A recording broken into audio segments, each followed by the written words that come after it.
Don't forget to like, share and subscribe my channel. Welcome back student, concept clear with Jyoti में आपका बहुत बहुत स्वागत है।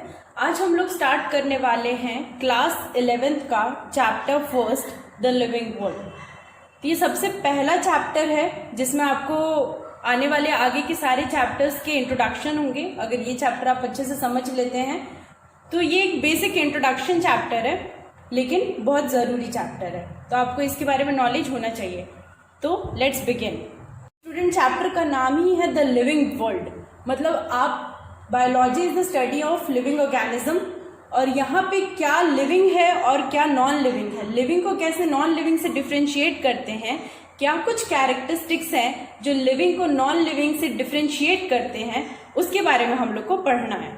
और क्या डिफाइनिंग प्रॉपर्टी है लिविंग ऑर्गेनिजम्स में, उसके बारे में हम लोग देखेंगे। तो चलिए स्टूडेंट्स, लिखा है इसमें, how wonderful is the living world, the wide range of living types is amazing, the extraordinary habitats in which we find living organism, be it cold mountains, deciduous forest, ocean, fresh water lake, deserts और hot springs, leave us speechless. तो हम लोग जिस surrounding में रहते हैं, living जिस भी एरिया में हम लोग रहते हैं, हम लोग अपने देखते हैं कि इर्द गिर्द हम लोग जहाँ पे भी रहते हैं वहाँ पे बहुत सारे अलग अलग तरह के वैरायटी ऑफ इकोसिस्टम्स है, माउंटेन है, फॉरेस्ट है, ओशन है, हर अलग अलग तरह की चीज़ दिखती है और वो सब हम लोग को फैसिनेट करती है, बहुत ही अच्छा लगता है, हम लोग को मोहित करती है।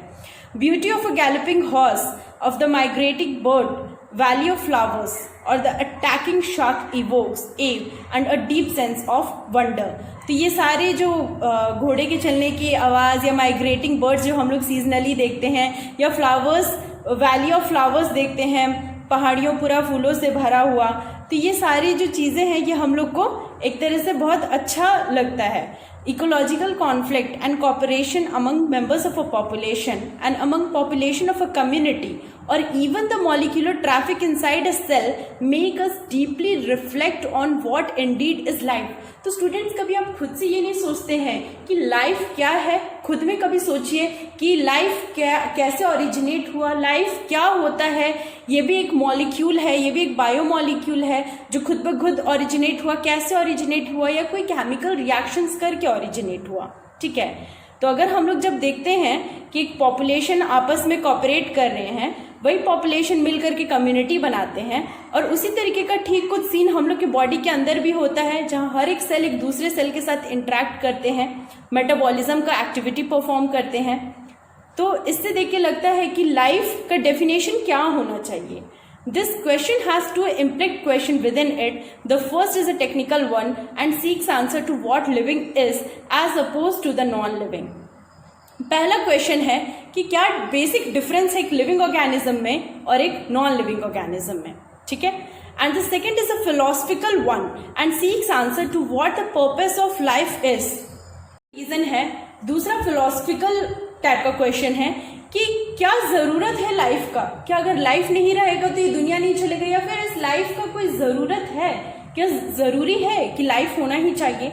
As scientists, we shall not attempt answering the second question. We will try to reflect on what is living. तो philosophical question को छोड़ते हुए हम लोग, क्योंकि साइंस के स्टूडेंट है, तो साइंटिफिक चीज के बारे में देखेंगे। ठीक है, और हम लोग पहले क्वेश्चन के बारे में जानेंगे कि what is the basic difference between living and non living organism, and what is the basic characteristic defining properties और defining characteristics of a living organism. So let's begin. So students, what is living? पूछा है living क्या होता है। When we try to define living, we conventionally look for distinctive characteristics exhibited by living organism। वो क्या क्या characteristics हैं, वो क्या क्या चीजें हैं जो लिविंग ऑर्गेनिज्म में देखने को मिलती है। लिविंग ऑर्गेनिज्म बोलते हैं, चलते हैं, खाते हैं, पीते हैं, मेटाबॉलिज्म होता है, न्यूट्रिशन होता है, रिस्पिरेशन होता है, कॉन्शियसनेस, ये सारी प्रॉपर्टीज जो लिविंग ऑर्गेनिज्म को डिफाइन करती है, यही तो लिविंग होता है। तो इसी प्रॉपर्टीज के बारे में एक करके हम लोग विस्तार से पढ़ेंगे। In detail we will study. So पहला जो है growth, reproduction, ability to sense environment and mount a suitable response come to our mind immediately as unique features of living organism. तो हम लोग कभी भी देखते लिविंग ऑर्गेनिज्म बचपन से लेके चाइल्डहुड से एडल्ट फेज, तो उसमें क्या हो रहा है, ग्रोथ हो रहा है। कोई भी बच्चा जब जन्मता है उसके बाद उसका हाइट कम रहता है, धीरे धीरे वो ग्रो होता है, उसका शरीर में भी ग्रोथ होता है। तो ग्रोथ एक्सटर्नल इंटरनल दोनों तरह से होता है। फिर रिप्रोडक्शन, जो लिविंग ऑर्गेनिज्म होते हैं वो रिप्रोड्यूस करते हैं, अपना एक स्पीसीज बनाता है, अपना एक पॉपुलेशन बनाता है, अपना एक कम्युनिटी बनाता है, ठीक है। एबिलिटी टू सेंस एनवायरमेंट, हम जिस एनवायरमेंट में रहते हैं, तो हम लोग अगर हम लोग के ऊपर कोई गर्म पानी गिरा देगा तो हम लोग सेंस करेंगे, गर्म ठंडा हर चीज का एहसास होता है, विंड का धुआं का हर चीज का एहसास होता है। तो ये क्या है, एबिलिटी टू सेंस एनवायरमेंट, इसे कॉन्शियसनेस भी कहा जाता है। तो ये बस और बस लिविंग ऑर्गेनिज्म में होता है। Non living organism they do not have consciousness. आप कोई नॉन लिविंग ऑब्जेक्ट को फेंक दीजिए, तोड़ दीजिए, कुछ भी कर दीजिए, उनको कोई फर्क नहीं पड़ेगा। बट लिविंग ऑर्गेनिज्म में पेन होगा तो ये एक कॉन्शियसनेस प्रॉपर्टी है। One can add up more features like metabolism, ability to self-replicate, self-organize, interact and emergence to this list. इसके बजाय मेटाबॉलिज्म बस और बस लिविंग ऑर्गेनिज्म में होता है। ये भी एक डिफाइनिंग फीचर है। Metabolism is the sum total of all the chemical reactions occurring inside the body. जो भी बॉडी के अंदर केमिकल रिएक्शंस होता है उसको ही तो मेटाबॉलिज्म कहते हैं। तो ये नॉन लिविंग ऑर्गेनिज्म में होता है क्या? नॉन लिविंग ऑर्गेनिज्म में सेल्स ही नहीं होता तो मेटाबॉलिज्म खाक होगा। Next, ability to self replicate means replication process. DNA अपनी कॉपी खुद ब खुद बनाती है, दिस सेल्फ रेप्लिकेट। ये जो चीज है ये बस लिविंग ऑर्गेनिज्म में होता है। Non living organism they do not have any DNA, RNA, protein, so they don't have the ability to self replicate. इसके बजाय और भी सारे फीचर्स है like self organise, interactions, emergence. इनके बारे में डिटेल में हम लोग पढ़ेंगे। तो ये सारे ही चीजें हैं जो कि कैरेक्टरिस्टिक ऑफ लिविंग। अब इनको हम लोग पढ़ेंगे क्योंकि इनमें से स्टूडेंट्स इनमें से बहुत सारे प्रॉपर्टीज है जो लिविंग में भी होते हैं, नॉन लिविंग ऑर्गेनिज्म में भी होते हैं। तो इसी को डिटेल में हम लोग पढ़ेंगे और जानेंगे कि कौन से ऐसे डिफाइनिंग कैरेक्टरिस्टिक्स हैं जो कि बस लिविंग में होते हैं और नॉन लिविंग में नहीं होते हैं। तो इसे इन डिटेल हम लोग पढ़ेंगे।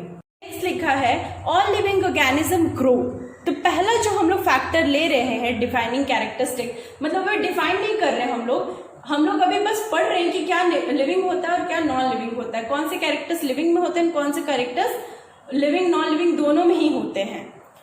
तो जो लिविंग और नॉन लिविंग दोनों में होंगे वो डिफाइनिंग कैरेक्टरिस्टिक तो नहीं होंगे, क्योंकि अगर ग्रोथ लिविंग में भी हो रहा है और ग्रोथ नॉन लिविंग में भी हो रहा है तो हम लोग कैसे कह सकते हैं कि ग्रोथ एक डिफाइनिंग कैरेक्टर है लिविंग बीइंग का, वो तो नॉन लिविंग में भी हो रहा है ना। तो इसलिए डिफाइनिंग कैरेक्टर वही होंगे जो सिर्फ और सिर्फ लिविंग में होंगे और नॉन लिविंग में नहीं होंगे, ठीक है। तो पहला फैक्टर हम लोग उठाते हैं वो है ग्रोथ। तो ऑल लिविंग ऑर्गेनिज्म ग्रो। आप जानते हैं कि जितने भी लिविंग ऑर्गेनिज्म है सब में ग्रोथ देखने को मिलता है, बीट प्लांट्स और एनिमल्स। प्लांट्स में भी ग्रोथ होता है, एनिमल्स में भी ग्रोथ होता है। बस फर्क ये है कि प्लांट्स में जो ग्रोथ है वो पूरे लाइफ स्पैन के अलोंग चलते ही जाता है। जब तक प्लांट जिंदा रहता है तब तक उसमें मेरिस्टेमेटिक टिश्यू में ग्रोथ होता ही रहता है। बट एनिमल्स में एक सर्टेन एज लिमिट के बाद जो ग्रोथ है वो रुक जाता है, ठीक है। इंक्रीज इन मास, तो हम लोग डिफाइन कैसे करते हैं ग्रोथ होता क्या है स्टूडेंट्स?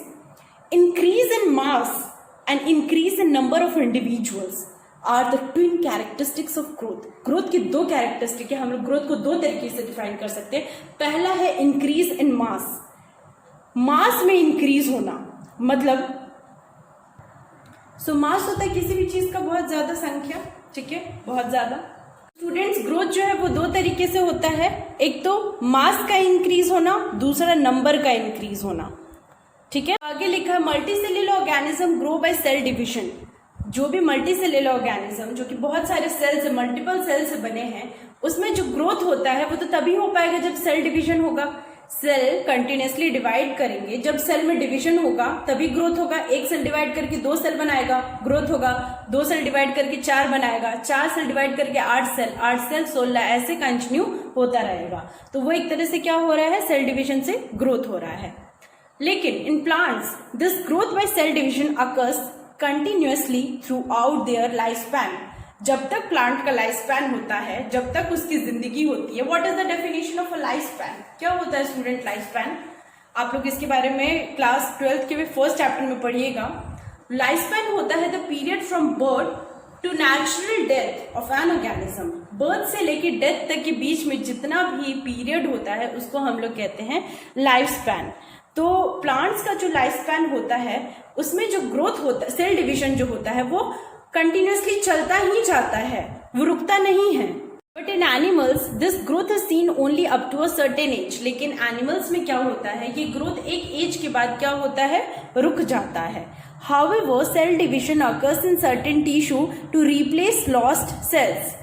सेल डिवीजन कुछ कुछ टिश्यूज में, जैसे ग्रोथ भले रुक भी गया लेकिन अगर कोई टिश्यू डैमेज हो गया है तो उसको रिपेयर करने में हेल्प करता है, वहां पे सेल डिवीजन होता है। यूनिसेल्युलर ऑर्गेनिज्म जो कि एक सेल से बने हुए हैं, मल्टीप्लाई बाय सेल डिवीजन, उसमें जो मल्टीप्लिकेशन होता है वो सेल डिवीजन से ही तो होता है। यूनिसेल्युलर ऑर्गेनिज्म में कैसे ग्रोथ होता है, एक सेल स्प्लिट हो जाता है 2 डॉटर सेल्स में, ठीक है। तो एक सेल से 2 डॉटर न्यूक्लियाई बनता है, 2 से 4, इस तरीके का जो ग्रोथ होता है ये यूनिसेल्युलर ऑर्गेनिज्म में भी देखने को मिलता है। One can easily observe this in vitro cultures by simply counting the number of sales under the microscope. Vitro culture क्या होता है, जो भी हम लोग लैब में जो भी चीज को परफॉर्म करते हैं, लैबोरेटरी में जो भी चीजों को परफॉर्म करते हैं उसको विट्रो कहते हैं, ठीक है। और जो हम लोग रियल लाइफ में परफॉर्म करते हैं उसे विवो कल्चर कहते हैं, ठीक है। बहुत इजीली ये चीज देख सकते हैं कि कैसे एक सेल स्प्लिट होकर 2 सेल में डिवाइड होता है, इसको विट्रो कल्चर में, मतलब लैब में ये सारी चीजें देखने को मिल सकती है by simply counting the number of sales under the microscope. Microscope में हम लोग बहुत आराम से सेट करके ये काउंट कर सकते हैं कि कितने number of daughter cells produce हुए हैं फ्रॉम पेरेंट सेल, ठीक है। आगे लिखा है, in majority of higher animals and plant growth and reproduction are mutually exclusive events. मतलब हायर एनिमल्स या फिर प्लांट्स की बात करें, हायर एनिमल्स हम लोग वर्टिब्रेट्स को कहते हैं और लोअर एनिमल्स हम लोग इनवर्टिब्रेट्स को कहते हैं। हायर प्लांट्स में भी हो गया आपका टेरिडोफाइट, जिम्नोस्पर्म, एंजियोस्पर्म्स, ये सब आते हैं। तो इसमें ग्रोथ और रिप्रोडक्शन ये थोड़ा सा कॉस्टली प्रोसेस है। कॉस्टली इन द सेंस इनको करने के लिए एनर्जी की रिक्वायरमेंट होती है, यानी ATP, energy in the form of ATP is used for these processes. One must remember that increase in body mass is considered as growth. Non-living objects also grow if we take increase in body mass as a criterion for growth. तो हम लोग ये चीज बोले हैं कि growth जो होता है वो 2 तरीके से होता है, इसके 2 कैरेक्टरिस्टिक्स है। एक होता है बाय इंक्रीज इन मास और दूसरा होता है बाय इंक्रीज इन नंबर, ठीक है। तो अगर हम लोग इंक्रीज इन मास वाले क्राइटेरिया को देखते हैं तो उस हिसाब से तो नॉन लिविंग ऑर्गेनिजम्स भी ग्रो करते हैं। कैसे, जो सैंड मूल्ड्स है, जो मतलब रेत की पहाड़ होती है, जब आंधी तूफान आता है तो उसमें से दूसरे एरिया से और भी धूल आ जाते हैं, इकट्ठा हो जाते हैं और वो जो पहाड़ है उसमें भी इंक्रीज होता है, ठीक है। तो एक तरह से उसमें भी ग्रोथ हो रहा है बाय इंक्रीज इन मास। तो अगर इंक्रीज इन मास को अगर एक कैरेक्टरिस्टिक्स लेंगे हम तो वो भी तो नॉन लिविंग ऑर्गेनिज्म में भी तो ग्रोथ हो रहा है देखने को। चलिए इसे और अच्छे से समझते हैं। स्टूडेंट इसे कैसे समझते हैं, अगर कोई रेत की पहाड़ है, सपोज रेत की पहाड़ तो कोई भी नॉन लिविंग ऑब्जेक्ट होता है, ये कोई रेत का पहाड़ है सपोज, ठीक है। अगर इंक्रीज इन मास को हम क्राइटेरिया लेते हैं ग्रोथ का, अगर हम कहते हैं ग्रोथ होता है बाय इंक्रीज इन मास, ठीक है, तो आंधी आया, तूफान आया, ये जो रेत का जो पहाड़ था इसका वॉल्यूम और बढ़ गया, ठीक है। तो अगर ये इसका इनिशियल था और इसका फाइनल हाइट हो गया, ठीक है। अब इसका हाइट, पहले इसका हाइट इतना था, अब इसका हाइट जो है वो यानी इतना का डिफरेंस और आया है, ठीक है। ये इतना और एडिशन हुआ है, ये इसका इनिशियल हाइट था और ये इसका फाइनल हाइट हो गया। तो अगर इंक्रीज इन मास को हम लोग क्राइटेरिया लेते हैं तो क्या आप देखिए नॉन लिविंग ऑब्जेक्ट नहीं ग्रो किए, पहले इसका ग्रोथ यहाँ तक था, अब इसका ग्रोथ यहाँ तक हो गया। तो क्या आप बताइए इसमें इंक्रीज नहीं हुआ हाइट का? तो अगर ऐसा इंक्रीज होता है तो ऐसा इंक्रीज तो नॉन लिविंग ऑब्जेक्ट्स में भी हो रहा है। तो हम लोग कैसे कह सकते हैं कि जो लिविंग ऑब्जेक्ट है वही ग्रो करता है? नहीं, ये स्टेटमेंट बिल्कुल गलत है। नॉन लिविंग ऑब्जेक्ट भी ग्रो करता है, बस उसमें जो क्राइटेरिया होता है वो होता है इंक्रीज इन मास। तो जो ग्रोथ है it is not a defining characteristic of a living organism. वो लिविंग ऑर्गेनिज्म को डिफाइन नहीं कर सकता है, क्योंकि ग्रोथ जो है वो नॉन लिविंग ऑर्गेनिजम्स में भी हो रहा है। आई होप स्टूडेंट आपको यहाँ तक समझ में आया होगा। चलिए स्टूडेंट इसे एनसीईआरटी से एक बार रीड कर लेते हैं। क्या लिखा है कि non living object also grow if we take increase in body mass as a criterion for growth. Non living objects भी ग्रो करता है अगर इंक्रीज इन बॉडी मास को मैं ग्रोथ का कैरेक्टर लेती हूँ। Mountains, boulders, sand moods do grow. However, this kind of growth exhibited by non-living object is by accumulation of material on the surface। देखिए स्टूडेंट, जो लिविंग ऑर्गेनिज्म में growth होता है वो इंटरनली होता है, वो अंदर से होता है, क्योंकि सेल का नंबर इंक्रीज होता है। बॉडी के अंदर सेल होता है, सेल का नंबर, सेल में डिवीजन होता है, तो सेल्स का नंबर इंक्रीज होता है जिसके कारण ग्रोथ होता है। बट नॉन लिविंग ऑब्जेक्ट में तो कोई भी सेल्स होते ही नहीं है, तो दे आर एसेल्युलर, सो उनमें जो ग्रोथ होगा वो एक्सटर्नली होगा, ठीक है, वो बाहर की तरफ से होगा। अब बाहर की तरफ से कैसे ग्रोथ होगा? जब किसी भी मटेरियल का एक्यूमुलेशन होगा, कोई भी मटेरियल आकर के इकट्ठे हो जाएंगे, तब ग्रोथ होगा। In living organism growth is from inside, मैंने बता दिया है। Growth thereby can not be taken as a defining property of living organism, क्योंकि ग्रोथ नॉन लिविंग ऑब्जेक्ट और लिविंग ऑर्गेनिज्म दोनों में ही देखने को मिलती है। Hence it is not defining characteristic of a living organism. Conditions under which it can be observed in all living organism have to be explained and then we understand that it is a characteristic of living system। मैंने आपको पहले ही बता दिया था chapter के शुरू में कि डिफाइनिंग कैरेक्टरिस्टिक कोई भी लिविंग ऑर्गेनिज्म के सिर्फ और सिर्फ वही कैरेक्टरिस्टिक होंगे जो कि लिविंग ऑर्गेनिज्म में ही देखने को मिलेंगे और नॉन लिविंग ऑर्गेनिज्म में देखने को नहीं मिलेंगे। And we then understand that it is a characteristic of living systems, a dead organism does not grow। क्या आपने कभी देखा है कोई ऑर्गेनिज्म जो डेड हो गया उसमें ग्रोथ होती है? नहीं होती है, क्योंकि उसमें सेल्स का जो फंक्शनिंग होता है, मेटाबॉलिज्म, वो एवरीथिंग गेट स्टॉप्स, तो उसमें तो ग्रोथ होने का कोई सवाल ही नहीं है। आई होप स्टूडेंट आपको ग्रोथ का आज का लेक्चर अच्छे से समझ में आया होगा। नेक्स्ट लेक्चर में हम लोग कंप्लीट करेंगे कि whether reproduction is a defining characteristic of a living organism और नॉट। तो इसके लिए आप मेरे नेक्स्ट वीडियो को देख सकते हैं। Till then, thanks for watching.